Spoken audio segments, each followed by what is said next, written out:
வணக்கம். ஓம் அகத்தீஸ்வராய நமக. ஜோட ஆர்வலர்களுக்கும் காணொளி அன்பர்களுக்கும் மந்திர பிரியர்களுக்கும் எந்நாளும் நன்னாளாக அமைய வாழ்த்துக்கள், வணக்கங்கள். இந்த பதிவில் நான் பதிவிட விரும்புவது உங்களுக்காக ஒரு மந்திர பதிவு. மிகவும் சக்தி வாய்ந்த தெய்வம், தேவதை. உங்களுடைய வாழ்வில், தொழிலில், குடும்பத்தில், ஏனைய பிற சொந்தங்களில் ஏற்படுகின்ற போட்டி, பொறாமை, சூழ்ச்சி, வஞ்சம், கெட்ட எண்ணம், எதிரி தொல்லை, கடன் தொல்லை, தேவையில்லாத மன அவஸ்தை, மனக்கலக்கம் இவையெல்லாம் போக்கி உங்களுடைய வாழ்வில் செய்கின்ற தொழிலில், செய்கின்ற எண்ணத்தில், செய்கின்ற முயற்சியில் வெற்றி வாய்ப்பை தேடித் தருகின்ற மந்திரமும், அதே நேரத்தில் அச்சத்தை போக்குகின்ற மந்திரமும், மனோதைரியம், உடல் திடம், செய்தொழிலில் தன்னம்பிக்கை இவையெல்லாம் கூட்டுகின்ற மந்திரமும், பொதுவாக அனைத்து காரியங்களில் நல்ல வெற்றி வாய்ப்பை, அதாவது கல்வியில், படிப்பில், தொழிலில், திருமண முயற்சியில், குழந்தை பாக்கியத்தில், கூட்டு குடும்பத்தில், இன்ன பிற தொழிலில் நீங்கள் செய்கின்ற முயற்சியெல்லாம் தடை தாமதம் விலகி, அதில் ஏற்படுகின்ற போட்டி சூழ்ச்சி எல்லாம் விலகி வெற்றி மேல் வெற்றி வந்து குவிய, உங்களுக்கு பண வாய்ப்பும் அதிகரிக்க, செல்வ செல்வாக்கும் கூடி வர ஒரு முக்கியமான அம்மனுடைய மந்திரம். பொதுவாக சப்த மாதாக்களில் 5வது மாதாவாக கருதப்படுகின்ற அருள்மிகு ஸ்ரீ வராகி அம்மன் மந்திரம். இந்த மந்திரம் மிகவும் சக்தி வாய்ந்தது, எளிமையானவை, வலிமையானவை. அதே நேரத்தில் வராகி அம்மன் சப்த மாதாக்களில் ஒருவராகவும், துர்க்கை அம்மனின் படை தளபதியாகவும், போர்களை, அசுரர்களை, அதை சார்ந்த எண்ணங்கள் கொண்டவங்களை வேறறுத்து தோல்வி செய்ய வைத்து வெற்றி வாய்ப்பை தேடுகின்ற மந்திரமாகவும், விஷ்ணுவின் மறு அம்சமாக கருதப்படுகின்ற பன்றி முகத்தில் ஒரு அவதாரம், அந்த பன்றி முக அவதார அமைப்பில் ஒரு பெண் சக்தி வராகி தேவி மந்திரம். இந்த மந்திரம் மிகவும் சக்தி வாய்ந்தது. உங்கள் இல்லத்திலேயே நீங்கள் ஒரு திரு உருவ படம் வைத்து பூஜித்து வரலாம். இந்த மந்திரத்தை ஜெபம் செய்து வரலாம். பொதுவாக வராகி அம்மன் என்றாலே நமக்கு நினைவு கூறுவது தஞ்சை ராஜராஜ சோழ மாமன்னனைத்தான் நாம் நினைவு கூறுகிறோம். அவர் தன்னுடைய வாழ்நாளில் வராகி அம்மனையே பிரத்தியமாக வழிபட்டு பெரிய சமஸ்தானத்தை உருவாக்கினார் என்றும், உலக புகழ் படைத்தார் என்றும், இன்ன பிற அவங்களுடைய மூதாதையர்கள், அதுக்கு வருகின்ற வம்சாவளிகள் எல்லாம் அந்த தெய்வ வழிபாட்டில் மகிமையை உணர்ந்து சதா சர்வகாலமும் வராகியுடைய மந்திரத்தையும் ஹோம பிரீத்தி காரியங்களை எல்லாம் செய்தார் என்றும் அவருடைய வாழ்வியல் வரலாறு கூறப்படுகிறது. அதற்கு முன்னமே வராகி அம்மன் மிகவும் சக்தி வாய்ந்தவள் என்று ஒரு முக்கியமான ஆன்மீக கருத்து. இதெல்லாம் தெரிந்திருந்தும் இன்று தற்சமயம் வராகி அம்மனுடைய வழிபாடு பிரசித்தி பெற்று வருகிறது. பொதுவாக நம்முடைய மதுரை மீனாட்சி அம்மன் கோயிலில் சப்த கன்னிகளில் வராகி அம்மன் மிகவும் சிறப்பு பூஜை செய்யப்படுகிறது. ஏனைய ஆலயங்களிலும் வராகி அம்மன் வழிபாடு பிரத்யேகமாக செய்யப்படுகிறது. என்றாலும் மிக முக்கியமான தலமாக கருதப்படுவது காசியில்தான் வராகி அம்மன் கோயில் இருக்கிறது என்றும், தஞ்சையில் தான் பிரத்யேகமாக வராகி சக்தி வாய்ந்த தேவதையாக இருக்கிறார் என்றும், இன்ன பிற பிரத்யேக கோயில்களில் வராகி அம்மன் வழிபாடும் தனியார் முறையில் அதை உபாசகம் செய்த உபாசன அருள் பெற்ற அந்த ஆன்மீக பெரியவர்கள் வராகியுடைய பிரதிஷ்டை செய்து சிறு சிறு கோயிலை ஆங்காங்கு கட்டி வழிபாடு செய்து வருகின்றனர்.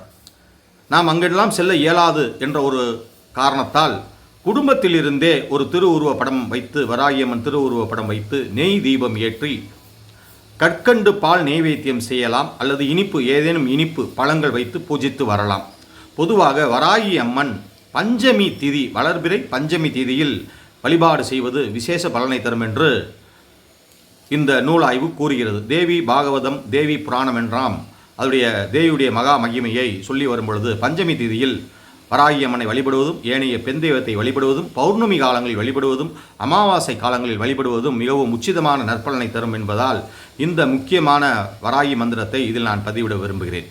இதனால் என்ன பயன் கிடைக்கும்? நீங்கள் தொடர்ச்சியாக ஜெபம் செய்து வர வேண்டும், அல்லது பஞ்சமி தேதி அன்று ஜெபம் செய்து வர வேண்டும், அல்லது வெள்ளிக்கிழமை ஜெபம் செய்து வர வேண்டும். உங்களுடைய பாக்கெட்டில் அந்த ஒரு திருவுருவப்படம் வைத்துக் கொள்ளலாம். ஆலயங்களில் சென்று வழிபடுவதை விட வீட்டிலிருந்தே ஒரு எளிமையான வழிபாடு செய்து கொண்டு வந்தால் நாளடைவில் உங்களை சார்ந்த சூழ்நிலை அவஸ்தைகள், மனக்கலக்கங்கள், மனக்கிளேசம், மன துக்கம், குடும்ப பிரச்சனைகள், கடன் பிரச்சனைகள், எதிரி தொல்லை, சட்ட சிக்கல், வம்பு வழக்கு, போட்டி, போராமை, சூழ்ச்சி, வஞ்சம், ஏனைய எதிர்மறை எண்ணங்கள் கொண்ட நபர்களோடு நம் சுற்றி இருப்பதால் நம்முடன் இருந்தே நமக்கு கெடுகாரியங்கள் செய்வதால் இவையெல்லாம் ஏற்படும் போது வாழ்வில் பலவிதமான பிரச்சனைகளை சந்திக்க நேரும். அவையெல்லாம் விலகி நலமேல் வாழ்வதற்கு உங்களுடைய குலதெய்வ வழிபாடு, இஷ்டதெய்வ வழிபாடு, அதன் அடிப்படையில் இந்த வராகி அம்மனுடைய வழிபாடை செய்து கொண்டால் மிகவும் நல்ல பலன் தரும் என்றும் என்னுடைய குருநாதர் கருதியிருக்கிறார். இருந்தாலும் அந்த மந்திரத்தை சற்று விளக்கமாக கூறினாலும் சப்த மாதாக்களுடைய பெயரை சொல்லி அதில் எந்த சக்தி, அந்த எந்த சக்தியுடைய தன்மையில் இந்த அம்பாள் இருக்கிறாள் என்பதை கூறி நான் மந்திரத்துக்கு வருகிறேன். காணொலியை கண்டு பயனடையுங்கள். தொடர்ந்து இது போன்ற காணொலிக்கு ஆதரவு தாருங்கள். சப்ஸ்கிரைப் செய்யுங்கள், ஷேர் செய்யுங்கள், கமெண்ட் செய்யுங்கள், லைக் செய்யுங்கள். வாருங்கள்.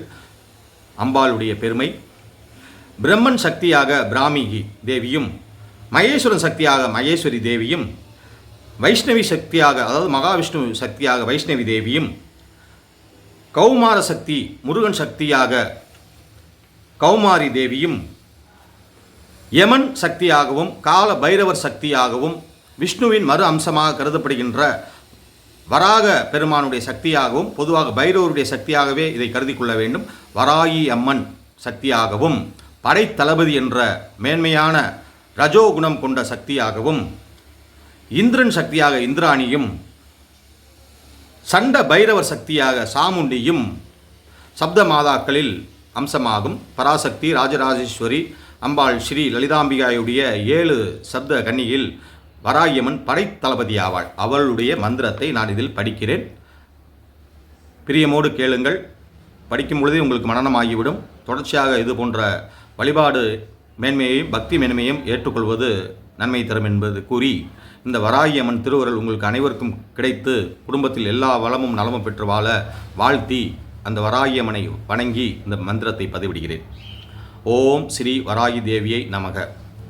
ஓம் ஸ்ரீம் ஹ்ரீம் க்ளீம் வராகி தேவியை நமக. க்ளீம் வராகி முகி, ஹ்ரீம் சித்த சொரூபினி, ஸ்ரீம் தனம் சங்கரி, தனம் வசிய வசிய ஸ்வாகா. இதுதான் மந்திரம். இதில் ஹ்ரீம் என்ற பீஜ மந்திரமும் மிகவும் சக்தி வாய்ந்த பீஜ மந்திரம். ஸ்ரீம் என்பது மகாலட்சுமியுடைய பீஜ மந்திரம். க்ளீம் என்பது சிவபெருமான் முருகப்பெருமான் ஆண் தேவதைக்குரிய பீஜ மந்திரம். ஆக மகாலட்சுமி உடைய மந்திரமும், ஹ்ரீம் என்பது சக்தி பராசக்தியுடைய மந்திரமும், க்ளீம் என்பது விநாயகர் ஆண் தேவதைகள் சார்ந்த மந்திரமும் இணைத்து வராகியுடைய நாமாவளியை ஜப மந்திரத்தை ஜபம் செய்ய வேண்டும். ஆகவே இது மந்திரத்தினுடைய பொருளை புரிந்து கொள்வது மிகவும் முக்கியமான செயலாகும். ஸ்ரீம் ஹ்ரீம் க்ளீம் இதுதான் 3 மந்திரங்கள். இதைத் தொடர்ந்து ஓம் ஸ்ரீம் ஹ்ரீம் க்ளீம் வராகி தேவியை நமக. க்ளீம் வராகி முகி, ஹ்ரீம் சித்த சொரூபினி, ஸ்ரீம் தனம் சங்கரி, தனவஷ்ய ஸ்வாகா. இதுதான் மந்திரம். சங்கரி என்ற வார்த்தை சிவபெருமானுடைய மனைவியாகிய பராசக்தியை பார்வதியை குறிக்கிறது. ஆக இது சைவ வழிபாட்டில் ஏற்படுகின்ற மந்திரம். இது பொது விஷயமே. இருந்தாலும் அம்பாள் விஷ்ணு சக்தியாக வரும்பொழுது காக்கும் கடவுளாக அவள் அவதாரம் எடுக்கிறாள், மகிமை எடுக்கிறாள், சூரர்களை வதம் செய்கிறாள். சூரர் தன்மை என்பது அந்த காலத்தில் புராணம் சொன்னாலும் இந்த நடைமுறை வாழ்வில் நம்முடைய மன எண்ணங்கள் ஏற்படுகின்ற அழுக்காறு எண்ணங்கள், போராமை எண்ணங்கள், போட்டி எண்ணங்கள், சூழ்ச்சி, வஞ்சம், கெட்ட எண்ணங்கள், அதை சார்ந்த எண்ணங்களும் அதை சார்ந்த நபர்களோடு நாம் வாழ்வியலோடு பழகி வரும்பொழுது ஏற்படுகின்ற தொழில் போட்டி, பதவி போட்டி, கடன் தொல்லை, மனக்கிளேசம், எதிரி, சூழ்ச்சி, வஞ்சம், நேரடியாக தாக்க முடியாமல் மறைமுகமாக தாக்குதல், ஆக இவையெல்லாம் விலகி நலமேல் வாழ்வதற்கு வளர்பிறை பஞ்சமி திதி என்று ஸ்ரீ வராகியம்மன் வழிபாடு செய்து கொள்வது நல்லது. ஆங்காங்கு ஊர்களில் வராகியம்மன் வழிபாடு இருந்தால், கோயில் இருந்தால் செய்து கொள்ளலாம். அல்லது இல்லத்திலிருந்தே பஞ்சமி திதி அன்றோ வெள்ளிக்கிழமை அன்றோ ஒரு 9 முறையோ, ஒரு 18 முறையோ, ஒரு 21 முறையோ அல்லது 108 முறையோ உங்களுடைய நேரம் பொறுத்து, பக்தியுடைய மேன்மையை பொறுத்து மந்திர ஜெபம் செய்து வந்தால் இதை சார்ந்த போட்டி, போராமை, கெட்ட எண்ணம், சூழ்ச்சி, வஞ்சம், பில்லி, சூனியம், ஏவல், வம்பு, வழக்கு, சட்ட சிக்கல், எதிரி தொல்லை, நிலத்தகராறு, வருமான தகராறு, குடும்பத் தகராறு, குடும்பத்தில் ஏற்படுகின்ற சகல சிக்கல்களுக்கும், தனிமனித வாழ்வில் ஏற்படுகின்ற சகல சிக்கல்களுக்கும் நீங்கி செய்கின்ற முயற்சி, தொழில் முயற்சி இவையெல்லாம் வெற்றி பெறும் என்று கூறி மீண்டும் ஒரு முறை வராகியம்மனை நினைத்து இந்த மந்திரத்தை பதிவிடுகிறேன். அன்பர்கள் கேட்டு பயனடைங்கள். ஓம் ஸ்ரீம் ஹ்ரீம் க்ளீம் வராகி தேவியை நமக. க்ளீம் வராகிமுகி, ஹ்ரீம் சித்த சுரூபினி, ஸ்ரீம் தனம் சங்கரி, தனம் வசிய ஸ்வாகா. இதுதான் முக்கியமான மந்திரம். ஆகவே அன்பர்கள் இந்த காணொலியை கண்டு பயனடைவீர்கள் என்று நான் நம்புகிறேன். இது போன்ற காணொலிக்கு தொடர்ந்து ஆதரவு தாருங்கள். இது போன்ற காணொலியை உங்களுடைய அன்பர்களுக்கும் நண்பர்களுக்கும் ஷேர் செய்யுங்கள், கமெண்ட் செய்யுங்கள். தொடர்ந்து இது போன்ற காணொலியை பதிவிட்டு வருவேன். என்னுடைய காணொலியில் சித்தர் கலைகள் 64 சார்பாக ஜோதிட பலன், ராசி பலன், அதே நேரத்தில் சனி பேச்சு, குரு பேச்சு, ராகுகேது பேச்சு பலன், மந்திர பலன்கள், சித்தர்களுடைய அறிஞர்களுடைய வாழ்க்கை வரலாறுடைய சிறு குறிப்பு பலன் நான் பதிவிட்டு வருவேன். அன்பர்கள் தொடர்ந்து கண்டு பயனடைங்கள். நன்றி, வணக்கம். ஓம் அகத்தீஸ்வராய நமக. ஓம் ஸ்ரீ வராகி தேவியை நமோ நமக. எல்லாமல்ல வராகியினுடைய திருவருளால் உங்கள் வாழ்வில் அனைத்து நலனும் பெற்று மேன்மையோடு வாழ வாழ்த்துக்கள், வணக்கங்கள். நன்றி, வணக்கம்.